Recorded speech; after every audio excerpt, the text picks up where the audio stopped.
سرخط مهمترین ها: تاکید چین و پاکستان بر همکاری با افغانستان.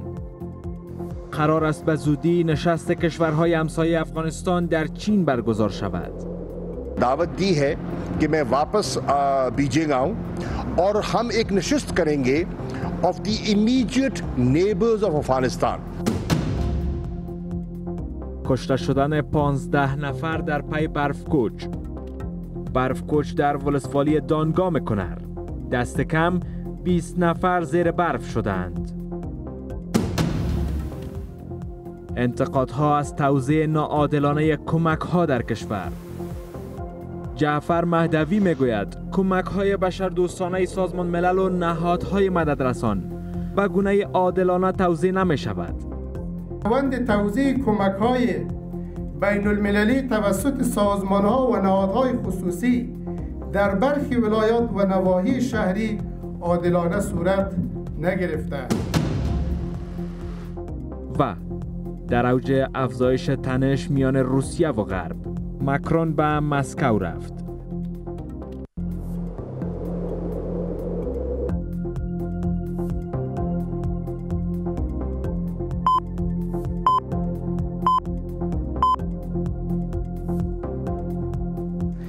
سلام و وقت بر شما بخیر. به مهمترین های خبر ساعت 5:30 با من ادریس فاروقی خوش آمدید. قرار است دور بعدی نشست کشورهای همسایه افغانستان به زودی در چین برگزار شود. شاه محمود قریشی وزیر خارجه پاکستان میگوید که در این نشست هیئت از امارت اسلامی نیز دعوت می شوند. شاه محمود قریشی تاکید دارد که چین، پاکستان و افغانستان راهکار همکاری‌های سه‌جانبه سیاسی، امنیتی، اقتصادی و بازرگانی را دوباره فعال می کنند. همزمان پس از پایان سفر عمران خان به چین، دو کشور در اعلامیه مشترک خواهان آزاد شدن پشتوانه مالی افغانستان و ادامه کمک‌های بشردوستانه به افغانستان شده است. بهاءالدین انصاری گزارش می‌دهد. قرار است چین تا هفته‌های دیگر میزبان سومین نشست کشورهای همسایه افغانستان باشد. هدف برگزاری این نشست گفتمان و رایزنی درباره وضعیت موجود و نیز بحران بشری و اقتصادی افغانستان است. شاه محمود قریشی وزیر خارجه پاکستان میگوید که در این نشست افزون بر کشورهای آسیای مرکزی از روسیه و ایران نیز دعوت شده است. قریشی میگوید سرپرست وزارت خارجه حکومت موقت افغانستان نیز برای اشتراک در این نشست حضور خواهد یافت. از من دعوت شده است که دوباره به بیجینگ بروم و قرار است در اوایل ماه مارچ نشستی از کشورهای همسایه افغانستان در بیجینگ برگزار شود. در این نشست از تمام کشورهای همسایه به شمول ایران و روسیه دعوت شده است. سرپرست وزارت خارجه حکومت موقت افغانستان هم در این نشست حضور می‌یابد. همچنان راهکار همکاری‌های سیاسی، اقتصادی، امنیتی و بازرگانی پاکستان، چین و افغانستان که متوقف شده بود هم دوباره فعال می‌شود. چین همزمان نخست وزیر پاکستان و رئیس جمهور چین خواهان آزادی پشتوانه مالی افغانستان شدند. عمران خان که به منظور شرکت در مراسم افتتاحیه بازی‌های المپیک زمستانی بیجینگ به چین دعوت شده بود، در یک اعلامیه مشترک با رئیس جمهور چین بر کمک‌های بین‌المللی به افغانستان تاکید کرده و از جامعه جهانی خواستند کمک‌های بشردوستانه بیشتر به مردم افغانستان ارائه کنند. وزیر اعظم کی نشست ہوئی. نخست وزیر در جریان دیدارش از چین با رئیس جمهور شی جین پینگ و دیگر مقام‌های ارشد این کشور دیدار کرد. افزون بر مسائل دوجانبه سیاسی، امنیتی و اقتصادی در مورد وضعیت افغانستان، بحران بشری و مشکلات اقتصادی نیز صحبت شد. هر دو کشور بر رهایی دارایی‌های افغانستان در ایالات متحده توافق نظر دارند.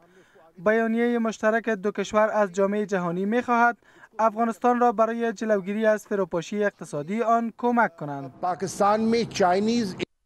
بر اساس بیانیه مشترک دو طرف در مورد دهلیز اقتصادی چین پاکستان یا سیپک با افغانستان نیز گفتگو کرده و درباره راه‌های عملی آغاز این پروژه نیز با هم رایزنی کردند. امارت اسلامی میگوید از هر نشستی که به نفع افغانستان تمام شود و نیز منجر بر رهایی پولهای مسدود شده افغانستان در ایالات متحده شود استقبال میکند. انتظار مردم افغانستان این است که با همکاری با افغانها باید صدا بلند شود و همکاری افغانها صورت بگیره. مشکلات اقتصادی مردم ما و همچنان پولهای منجمد شده افغانها که در بانک‌های امریکایی و خارجی منجمد شده مسدود گردیده باید بدون قید و شرط آزاد شود. مسائل سیاسی از مسائل بشری جدا شود. وزیر خارجه پاکستان در حال از برگزاری نشست همسایه‌های افغانستان در بیجینگ سخن میگوید که قرار است در ماه مارچ اسلام آباد میزبان دومین نشست سازمان همکاری‌های اسلامی برای افغانستان باشد. در پی وقوع برف کوچ در ولسوالی دانگام ولایت کنر دست کم 20 نفر زیر برف شدند. خبرگزاری دولتی باختر به نقل از مقام‌های محلی گزارش داده که تاکنون جسدهای دست کم 15 تن از زیر برف بیرون کشیده شده است. مقام‌های محلی کنر میگویند که تلاش‌ها برای بیرون آوردن افراد باقی مانده جریان دارد. در برفباری‌های پسین در چندین ولایت از جمله بدخشان شمار افراد جان باختند. جعفر مهدوی رئیس حزب ملت افغانستان از توزیع ناعادلانه کمک‌های بین‌المللی و نهادهای مددرسان در کشور انتقاد می‌کند. آقای مهدوی می‌گوید که کمک‌ها در افغانستان به گونه عادلانه توزیع نمی‌شود. رئیس حزب ملت افغانستان همچنان از جامعه جهانی می‌خواهد که برای کاهش فشارهای اقتصادی، امنیتی و بحران مهاجرت باید دولت تازی افغانستان را به رسمیت بشناسد. اما امارت اسلامی می‌گوید که کمک‌های بشردوستانه در ولایت‌ها به صورت عادلانه به نیازمندان توزیع می‌شود. در این مورد گزارش از نوید صمدی. انتقادها از توزیع ناعادلانه کمک‌های بشردوستانه به افغانستان. جعفر مهدوی رئیس حزب ملت افغانستان می‌گوید که کمک‌های بشردوستانه در کشور به گونه عادلانه برای نیازمندان توزیع نمی‌شود. آقای مهدوی میگوید که در روند توزیع کمک‌های بشردوستانه به مردم فساد وجود دارد و این کمک‌ها به نیازمندان واقعی نمی‌رسد.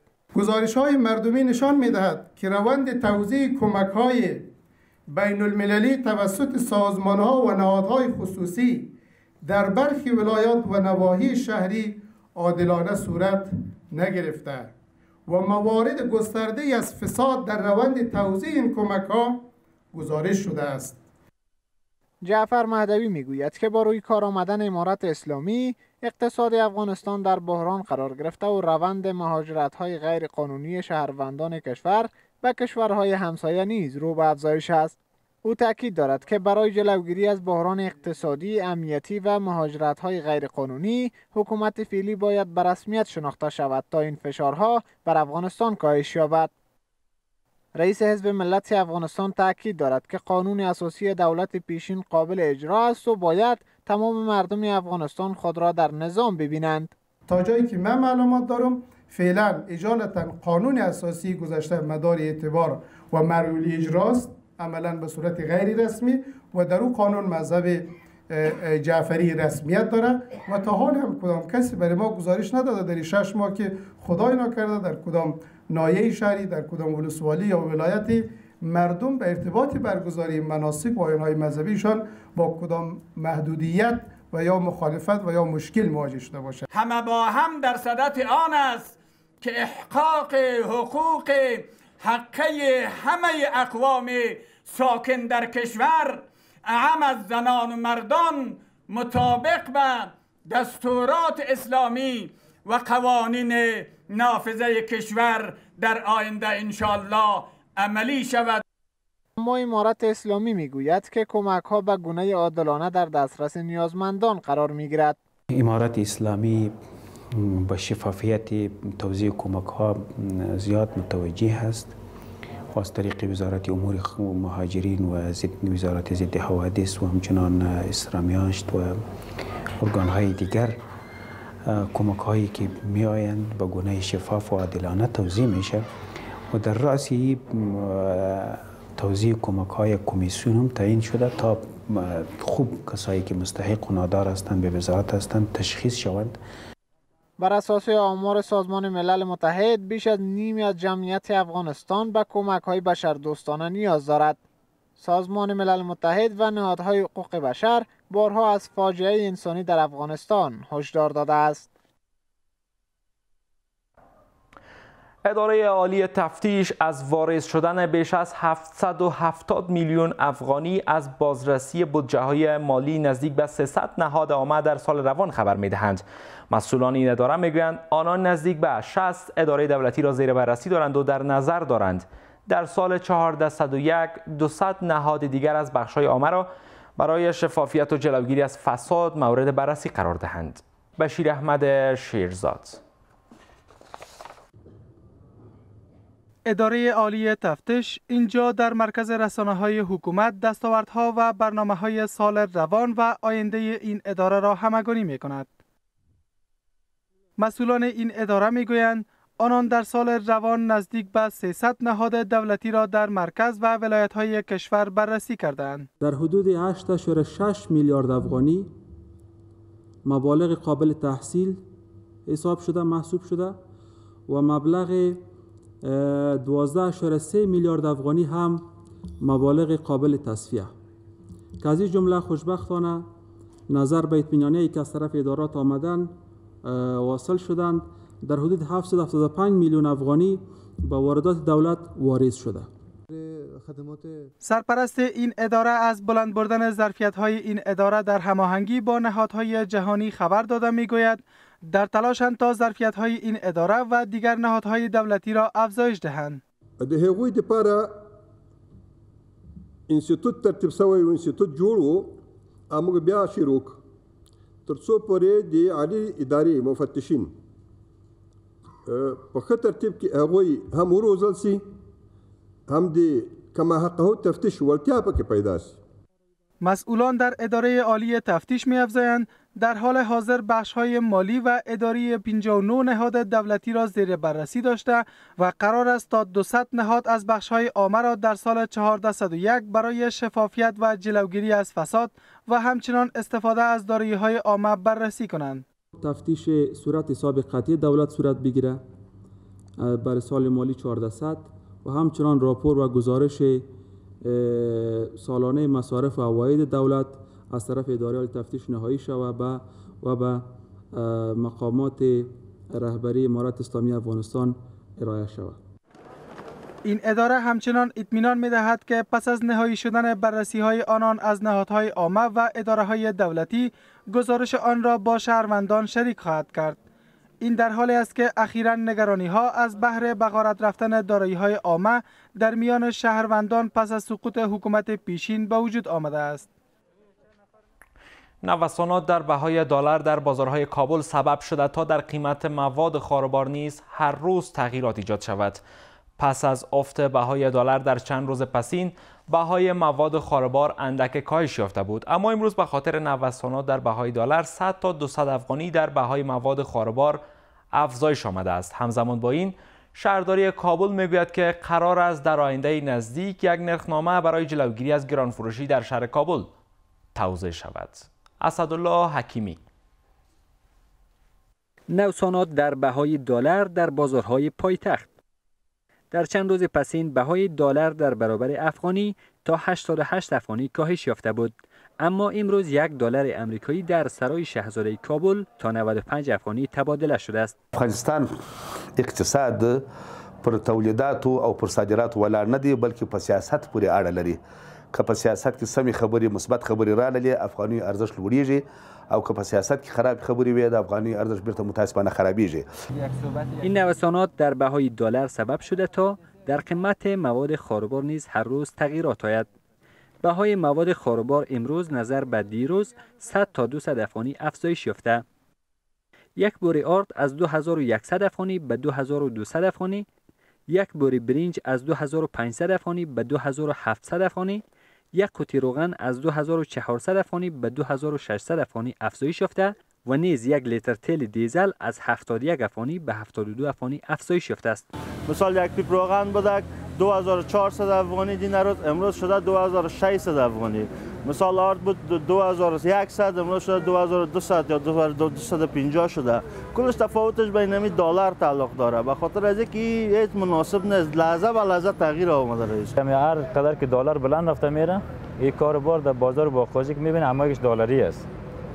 به لحاظ نرخام بلند رفته میره.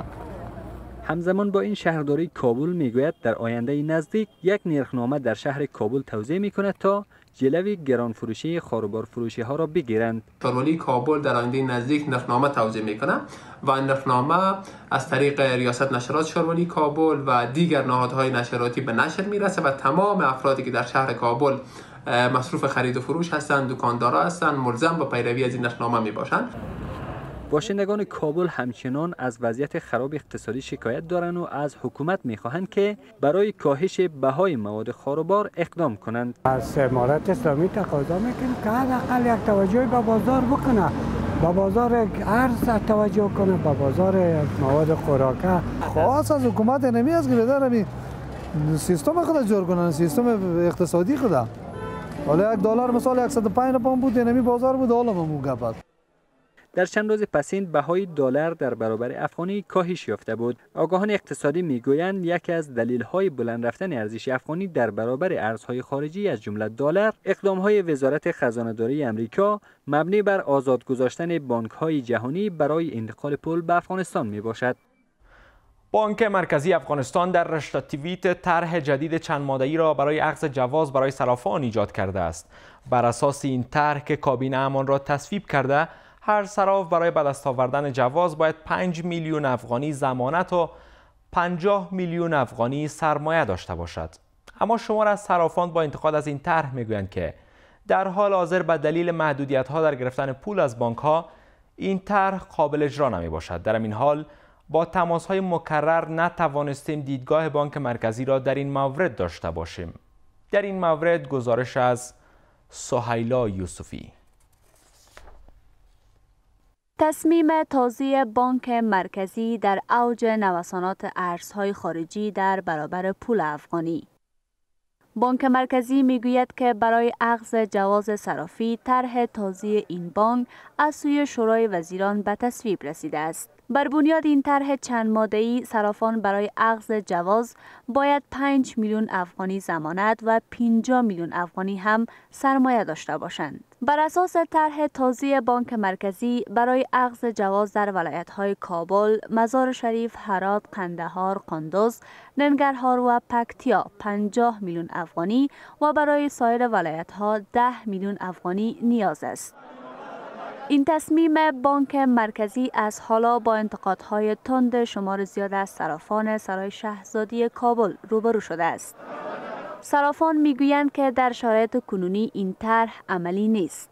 په اوسنیو شرایطو کې د دې طرحې تطبیق کېدل عملي کېدل ناممکن کار دی، ډیر مشکل کار دی، ځکه ټول تجاران ټول صرافان تاسو بهتره خبر یاست چې زموږ د سرمایه زیاته برخه په بانکونو کې قید ده او بانکونه په هفته کې 2% یا 3% مشترکي 5% چې هغه هم نشته، پیسې نشته، بل ډیر صرافان دلته مصروف دي، کاروبار دي، خپل دکانونه دي، هغه دونه پیسې نشته ورسره د چا سره، دا اوس شرایط خورا سخت مشکل دي. در این میان برخی دیگر از صرافان با مسدود شدن دارایی‌هایشان تطبیق این طرح را ناممکن می‌دانند و تاکید دارند که این کار سبب متوقف شدن فعالیت شمار زیاد از صرافان در کشور می‌شود. موږ مجبور یو چې فرار وکړو او دا طرح ډیره ظالمانه ده، هیڅ امکان نه لري د هیڅ چا د لوسندو پره او په دې برخه کې موږ امارت اسلامي ته پیشنهاد کوو چې تجدید نظر وکړي هغه سابقه کناپیخ چې هغه د ملت او د امارت په ضد دي هغې طرح باید ونه مني.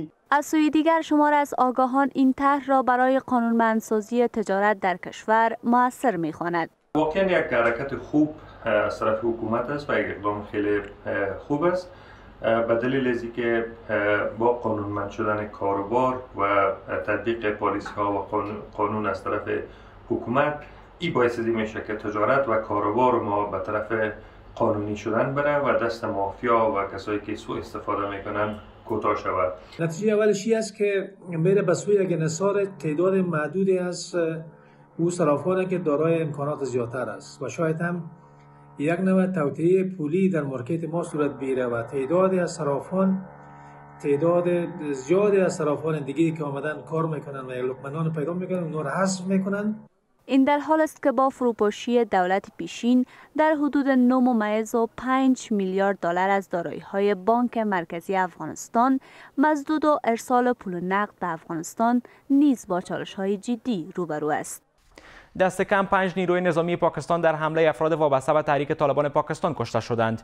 این حمله روز گذشته در منطقه خیبر ایالات پختونخوا صورت گرفته است. تحریک طالبان پاکستانی مسئولیت این حمله را به عهده گرفته است. این در حالی است که چند روز پیش 9 سرباز پاکستانی در حمله جدایی طلبان بلوچ در ایالات بلوچستان کشته شدند. مقام‌های پاکستانی مدعی‌اند که تحریک طالبان پاکستان این حمله را از خاک افغانستان علیه پاکستان طرح و به اجرا می‌گذارند. امارت اسلامی اما اطمینان داده که نیروهای امنیتی و دفاعی امارت اسلامی در سایر نقاط افغانستان کنترل دارند و به هیچ گروه اجازه فعالیت از خاک افغانستان را علیه کشورهای همسایه نمی‌دهند.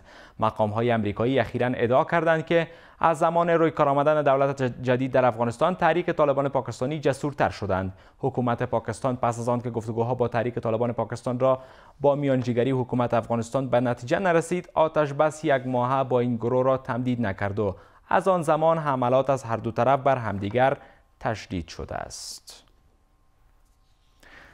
و در جهان همین که مشاور امنیت ملی کاخ سفید میگوید ایالات متحد 3000 نیروی کمکی را برای شروع جنگ بر روسیه به اروپا نفرستاده است. همزمان رئیس جمهور فرانسه با هدف تنش‌زدایی بین روسیه و غرب امروز به مسکو رفت. همچنان استرالیا برای نخستین بار در 2 سال گذشته مرزهایش را برای گردشگران واکسینه شده و سایر دارندگان ویزا باز می‌کند. جزئیات بیشتر این همه در این بسته.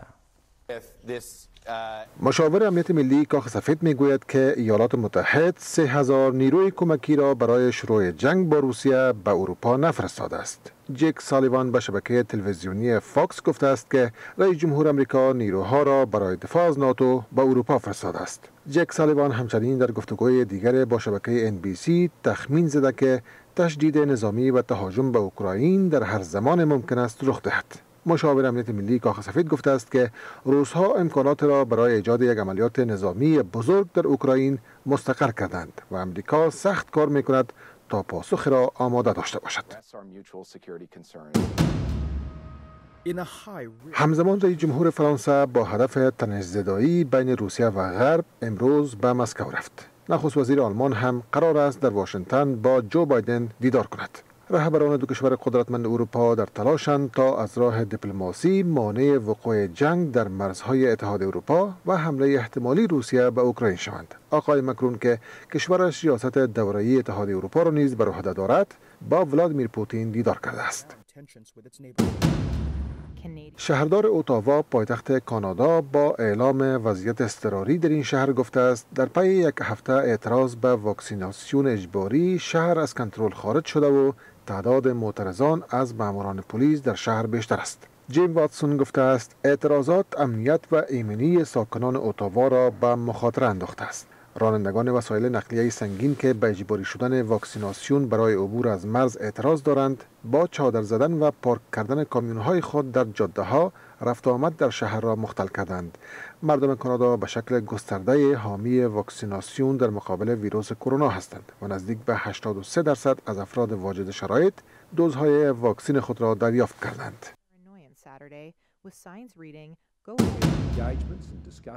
استرالیا برای نخستین بار در 2 سال گذشته مرزهایش را برای گردشگران واکسینه شده و سایر دارندگان ویزا باز می‌کند.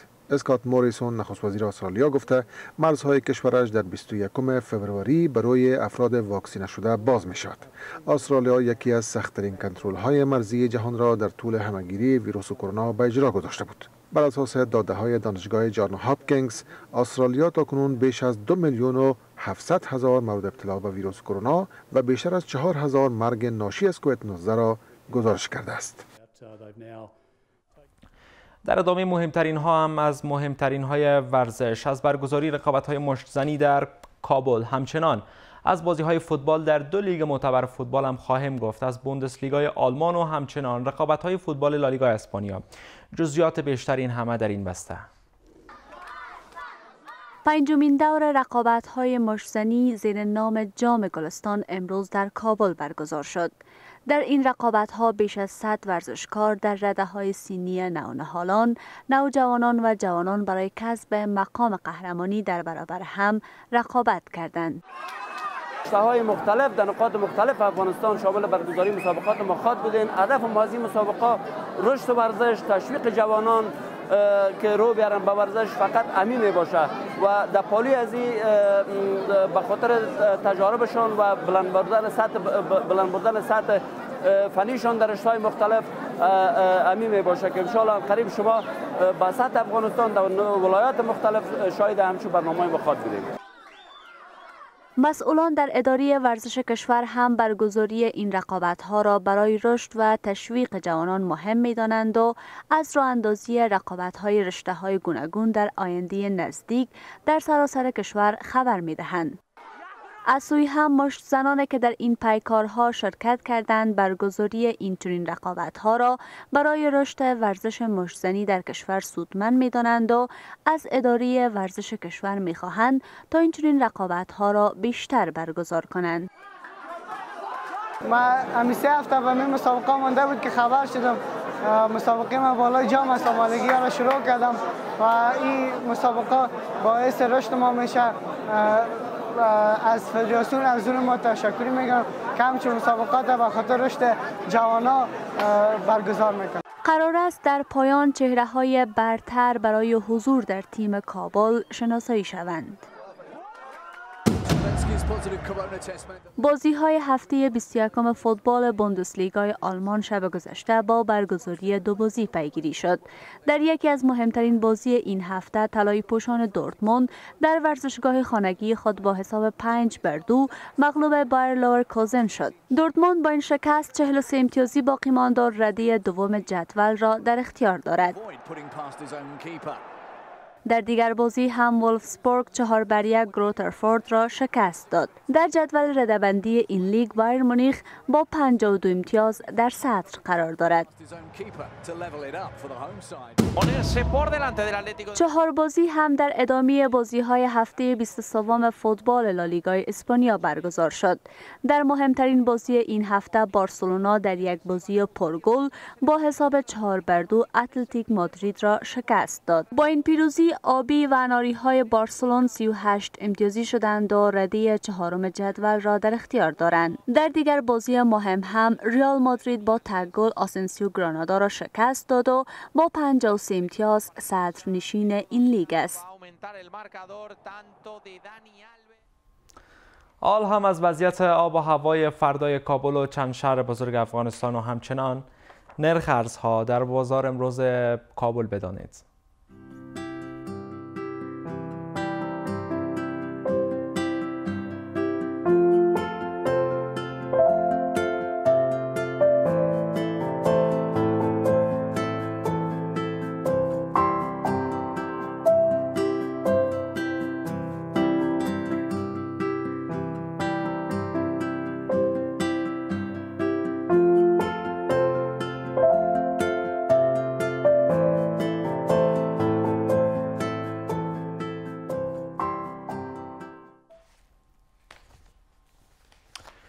ممنون که تا حالا بیننده مهمترین های خبر ساعت 5:30 از یک بودید. وقت بر شما خوش. خدا نگهدار.